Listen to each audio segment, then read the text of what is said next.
If you want to be a great soccer player, you have to learn how to dribble. If you want to be a great tennis player, you have to learn how to dribble.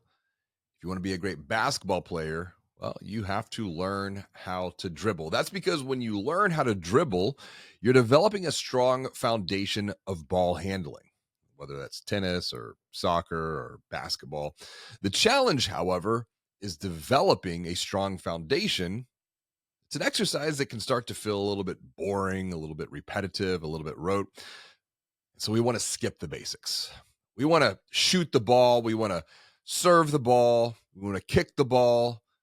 But there's a reason. There's a reason that Kobe Bryant, Michael Jordan, Andre Agassi, Pele, there's a reason that they were all the greatest. That's because they always went back to the basics. And this is why there's an opportunity for financial brand marketing teams and sales and leadership teams to go back to the basics to unlock new growth in the age of AI.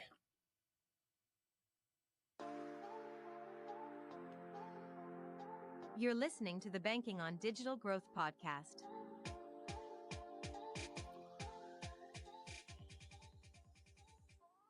Welcome back to the Banking on Digital Growth podcast. I'm James Robert Lay, founder and CEO of the Digital Growth Institute, where we help financial brands uncover and eliminate their biggest customer journey blind spots so that they stop losing loans and deposits.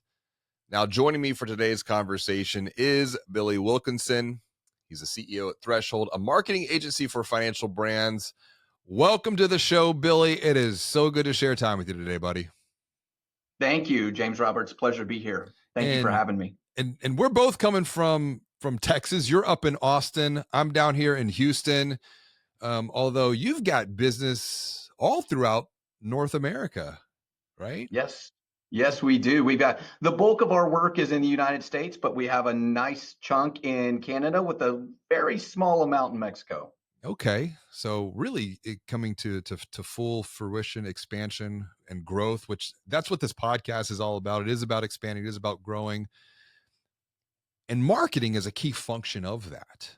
And I'm a big believer, like when how you perceive the future right now in the present moment is going to directly influence how you market, how you go to market.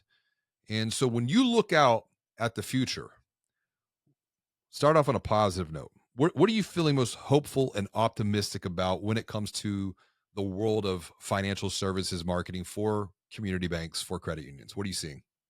Well, I think it's the ability to get the information in people's hands to get the products and services they need in a much quicker way. Mm-hmm. I mean, just to simplify that as much as possible. I mean, there's been an evolution. There's so much more than just websites.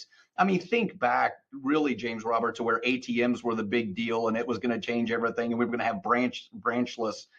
We were not going to have branches at one point, but there's going to be a continued change. And as financial services marketing continues to evolve, I think it's the ability literally for all of us to be able to do anything from anywhere. I'll give you an example. I mean, I can be, I'm gonna be moving. So that's something I didn't disclose earlier. I'll be moving to Denver. That's on my social. So I'll be going in May to Denver. I've talked to my community financial institution that I use today. I don't need to change them. But the ability to get people on board through marketing and services, that is going to continue to be something that evolves over time. Well, that idea of community is something that I wrote about in Banking on Digital Growth, and the community, it's going beyond borders. It's going beyond zip codes. It's going beyond city, state, county. I see opportunities for community institutions to rethink the role of community and to perhaps tap into new communities of like minds, community of, let's say, entrepreneurs, communities of, and there are some community institutions that are doing that. I think about like with Jill Castilla up at Citizens Bank of Edmonton out of Oklahoma. She's launched Roger.bank for the military community. I mean, so many like little niche nuance plays, but it does require change. You mentioned change. Things are changing, have changed, and will continue to change. But the speed of change, I think, is the biggest change of them all. Think about just yourself for a moment as a leader. How are you navigating all of this complexity of change? Yeah, that's a real good question. There's a lot of change going on, and as a leader, one thing that's happened to me is I think back to Mark Zuckerberg in a lot of ways.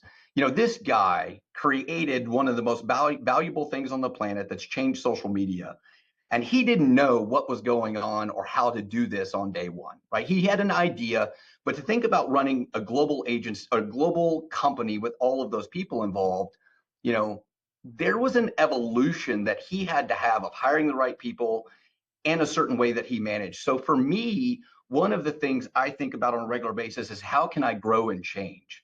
So back in my late 20s, late and early 30s, I'm a little older now. I used to be afraid of not knowing something.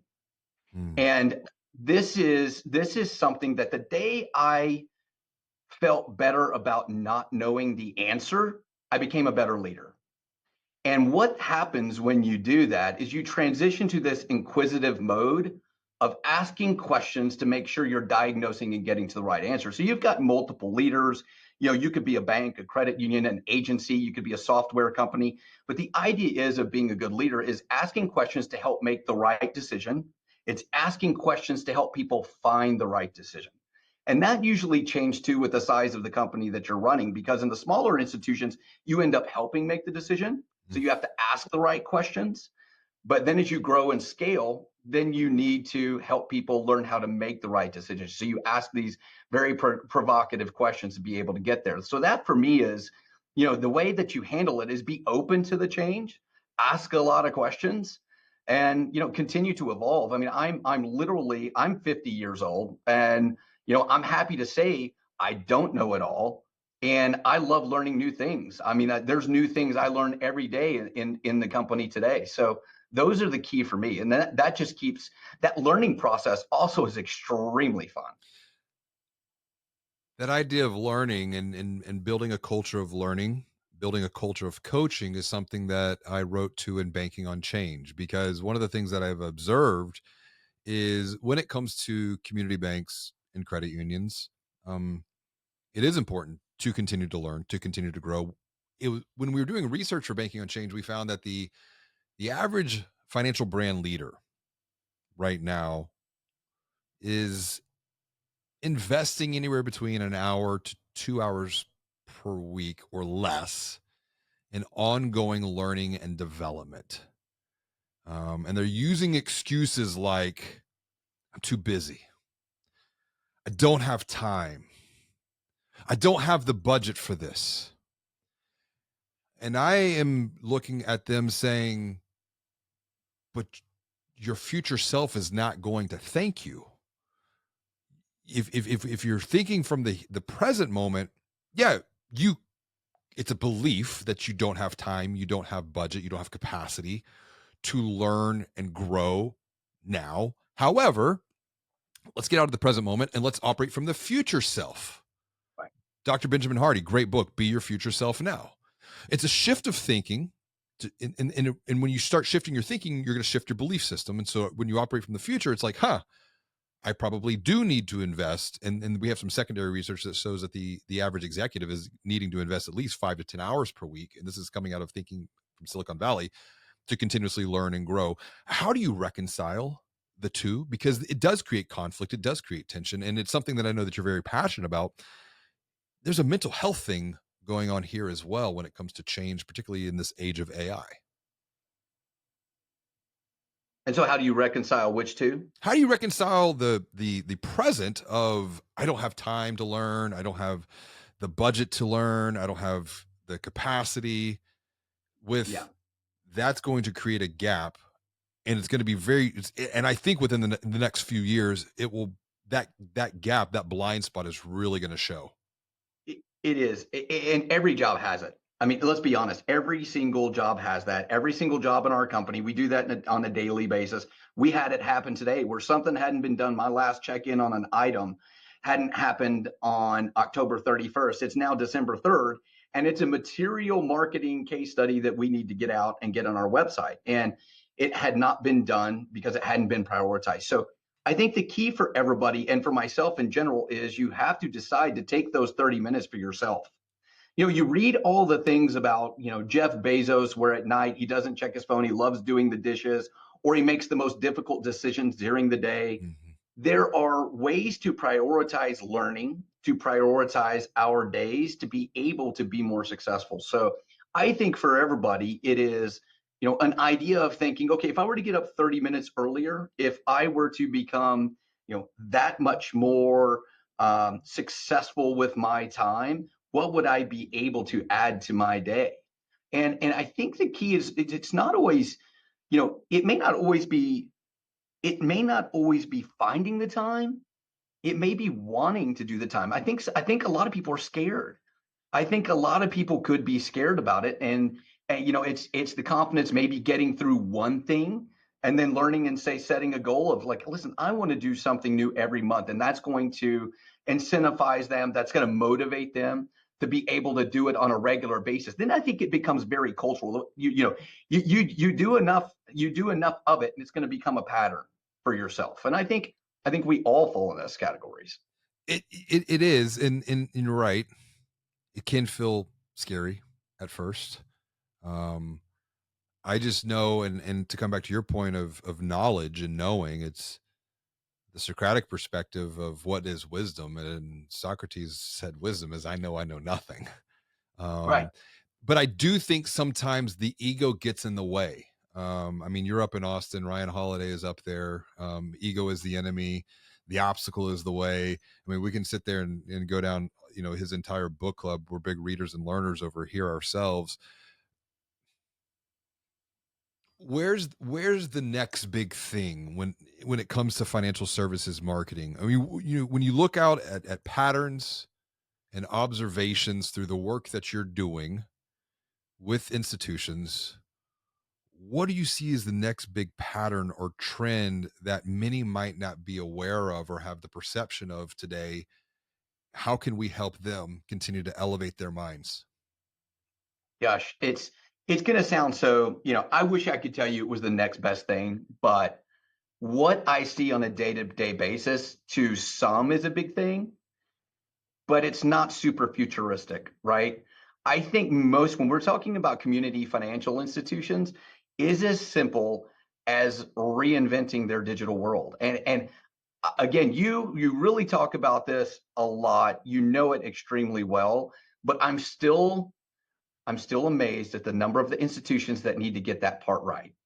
It's getting the website right to where it does very basic things. So I'm not trying to dumb this down in any way from, some big picture of how we can take financial institutions to the next level. I just see we've got to get some block and tackle right first.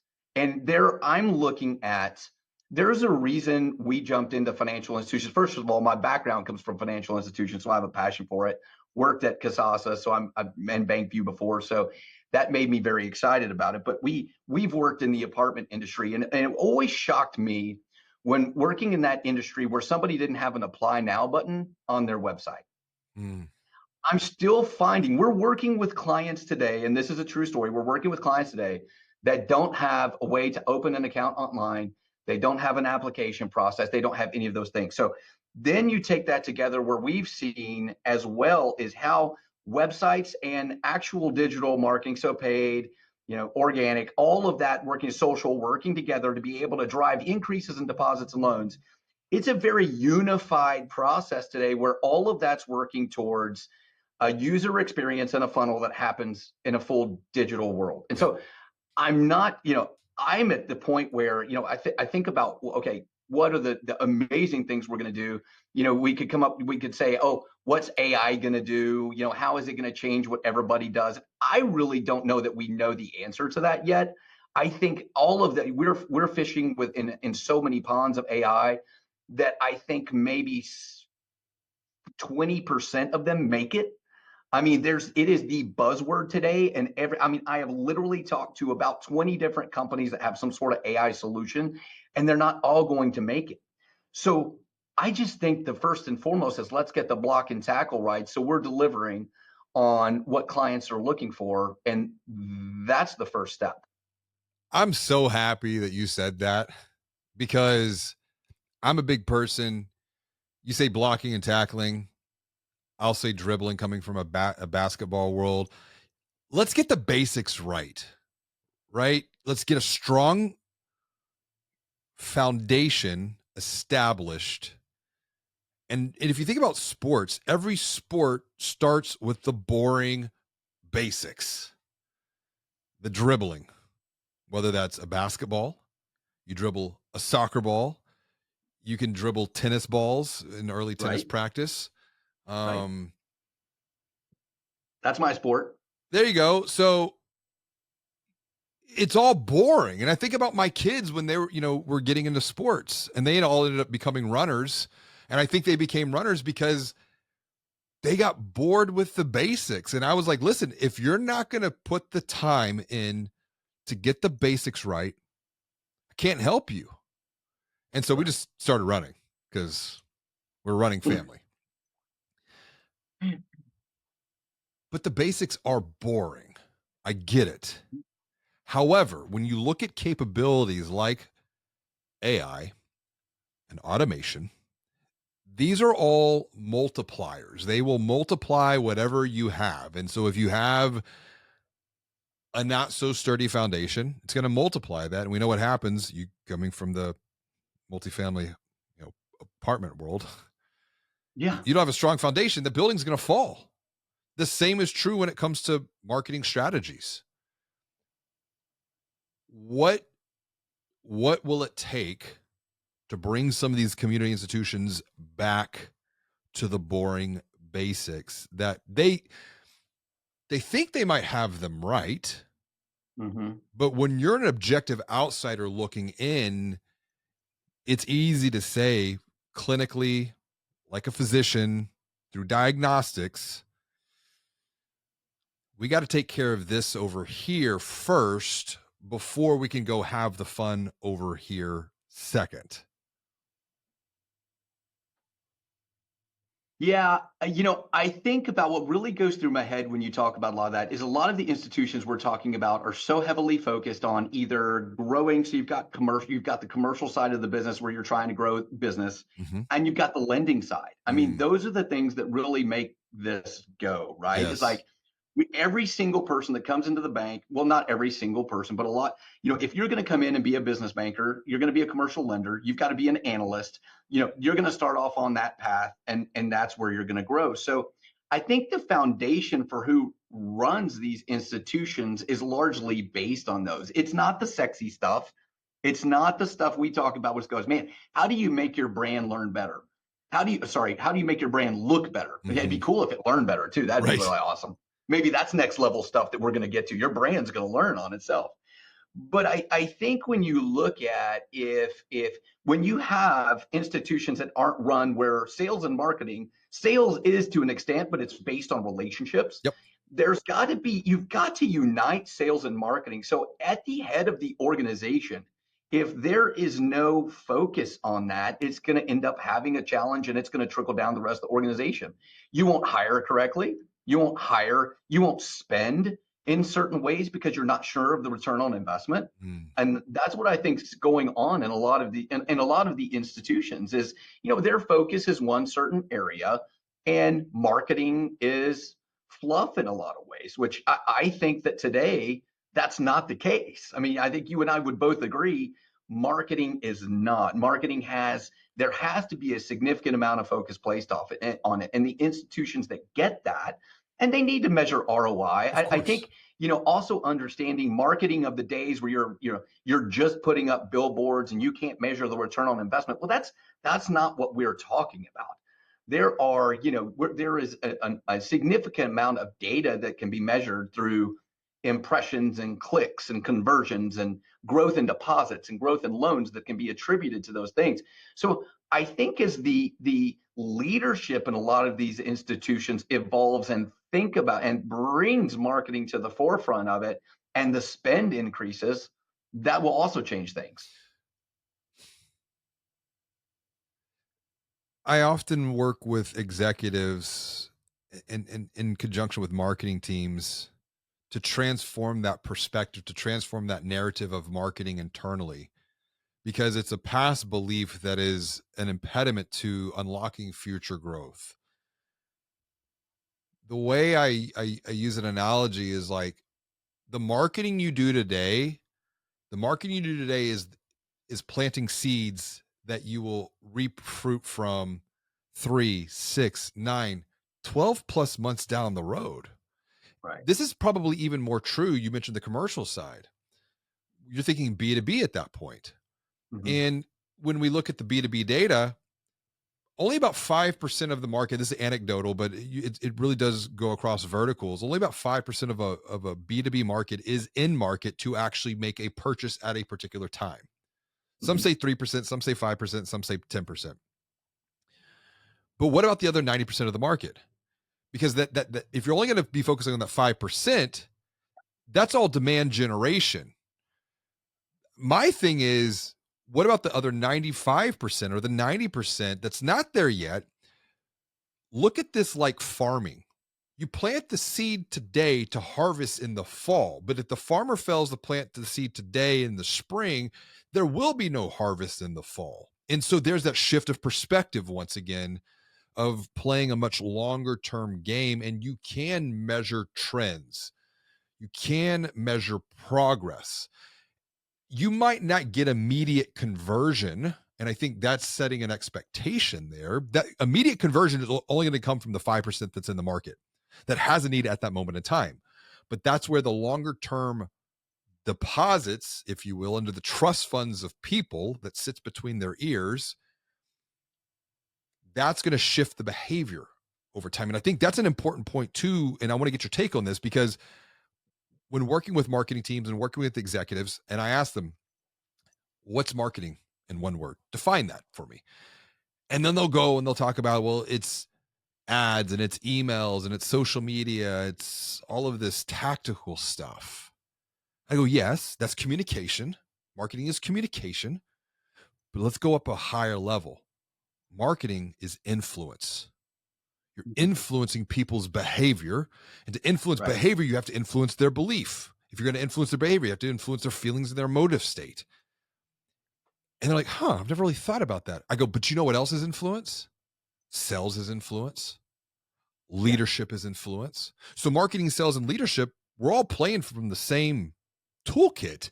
It's just where we're communicating. And to be a good communicator, you got to be a good listener. So they're all interconnected here. What's your take on this, that marketing is influence and this is a long game versus a short term? Yeah, you could probably get some short term wins for sure.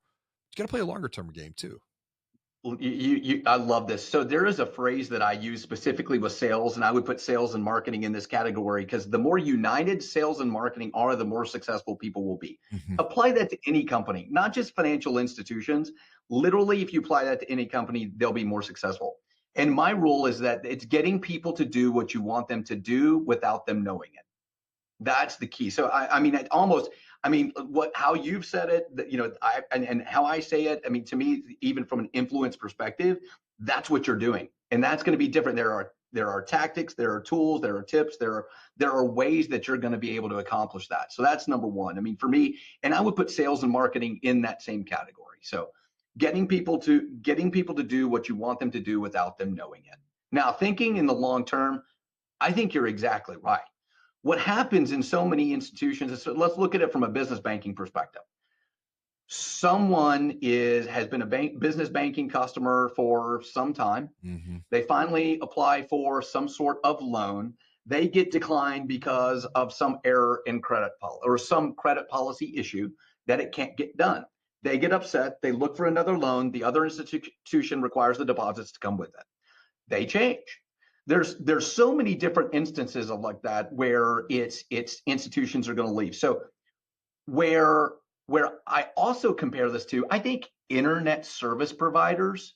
So when you think of it, the Charters of the world, the Xfinities, so Spectrum, Yeah. Xfinity, others, I've helped sell, we had companies that sold that too.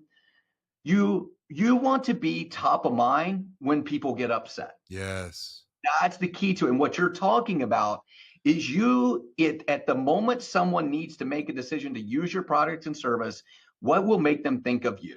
And that's what you just described is, yes, there may only be 3 to 5% in market at the time, but that other 95% may be looking at some point. So how have you done things in your sales and marketing that have brought you top of mind that says, here's why I want to work with Billy's bank. Yeah. Here's why I want to work with Billy's credit union.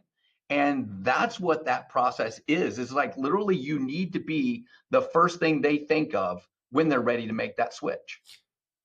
And that's even more important, I would say, on that commercial side, that SMB side, once again, because you're an entrepreneur, I'm an entrepreneur. The entrepreneurial community is a very tight knit community. Like if I have questions and I go talk to one of my entrepreneurial friends and I ask them, they're like, oh, let me introduce you to A, B, and C. Like there's an Mhm. abundance of introductions, connections, conversations. So yeah, there's the relationship component. But that's where I'm hypothesizing, and this is a big initiative for us in 2025. Like we're launching a new initiative to help level up business. That's the intersection of entrepreneurship and the banking world. Because a lot of times I'm seeing it's like on the commercial side, it's transactional. Yeah, there's a relationship there, but when someone's upset, they're going to leave, they take deposits. How do you build that sense of community to take this conversation full circle to bring a group of like minds, i.e., entrepreneurs, together to continue to learn, to connect, to grow, to offer them more than just the loan or the deposit, but really help to grow their business, offer them the marketing, offer them the sales support, offer them the coaching. I mean, I've been involved in programs like Strategic Coach and Elevated with Chad Willardson. I mean, you got EO, you got all these Vistage, all these entrepreneurial groups. But what if a community institution was facilitating that for Yeah. the local entrepreneur? I Yeah. think it's a I agree. game changer of connections, conversations, relationship, because then, oh, you know, Billy was telling me the other day, like he's not happy with his banker. Well, let me introduce you to my group because they're giving me more than just a loan or deposit. They're really supporting my business growth. Huh. It's better than what one of the big nationals is doing for me. But yeah, Right. why don't you come to next month's meeting? I'll Right. introduce you. So It is. It's like Capital Factory here in Austin. I think of Capital Factory, Techstars, all these others where, you're front and center on how are you supporting an organization where you've got entrepreneurs who are trying to make it on a daily basis. They hope they're going to make it. Their idea may not make it. yeah, They're trying, they're revenue neutral or revenue negative at this point. So all of that's going on. So, the sponsors, when you look at sponsoring something, these are people that, and they are loyal. I think these are people who are going to remember that you help them in some way. So you talked about referrals, and I agree with you, referrals too. But that loyalty piece and seeing how, that and listen, I love it for financial institutions too, because you're seeing what tech is out there. When you talk Capital Factory, et cetera, you get to see what tech is coming down the road. And I mean, I think that just pushes the envelope. It should get people's juices flowing on what could we do to be different. exactly. And I would say a big shout out to Keith Costello down at Locality Bank. Him and Corey LeBlanc are doing some really good things on that front for the local entrepreneur community. Where do we go from here? Like, let's wrap up something very practical that our listeners, viewers can do next to keep leveling up their marketing. Uh, my first and foremost take, I do a complete review. I mean, level up your marketing by going back and having someone do a complete review and get leadership team involved in that. I want to circle back to that to be consistent. There is, get someone involved and get an outside perspective on what's going on with your marketing world. It doesn't have to be a threshold, but have someone else that will give you a real honest view of what's going on and the user experience. Right. If it's going on to your website, have them click to your website. Do they understand? Give that honest view to be able to improve it. So, yeah, that to me is, and this goes back to, James Roberts, like marketing 101 is getting the feedback and opinion of the people that buy the products and services. You engage with those people as well to understand how you craft that. Yeah. So you get people helping you do that. And anybody can be successful. Anybody could be successful with it, with the right focus, with the right information on how to craft their marketing. Well, that's it's kind of like the website secret shopping studies that we facilitate. You just ask good questions. Like it connects the dot back to what you talked about before about learning. You just get really curious. You get really good at asking really good questions. You take the feedback. It's nothing personal, because a lot of times the feedback that we have to then go and communicate, a lot of it's how it lands is going to be who's receiving it. And that's what I always set the stage. Like, listen, this is as bad as it's going to get, because now you have this knowledge. What are you going to do next? Because what you do next, you can make it even better. You can start closing these gaps, eliminating these blind spots, and you're not going to do it in the next 30 days. No, you'll make progress, but now you have a roadmap. And it's like any great adventure, right? It's the hero's journey. That's right. You're going to go out, and there's going to be some dragons you got to slay, but you're not going to have to do this by yourself. You're going to be doing this with a team. You're going to be doing this with a cohort, and you're all going to be walking this path together to grow, to learn, to level up. Billy, this has been such a great conversation. Thanks for sharing your perspective today to help those watching, those listening, continue to grow on their own journeys of growth. If someone wants to continue the discussion we've started, what's the best way for them to reach out, connect with you, say hello? Yeah, email me. Email me is great. BillyW@thresholdagency.com. You can check out the URL, www.thresholdagency.com. But email is always great. I love to hear from everybody. Connect with Billy, learn with Billy, grow with Billy. Billy, thanks again for joining me for another episode of the Banking on Digital Growth podcast. Awesome. Thank you. As always, and until next time, be well, do good, be the light.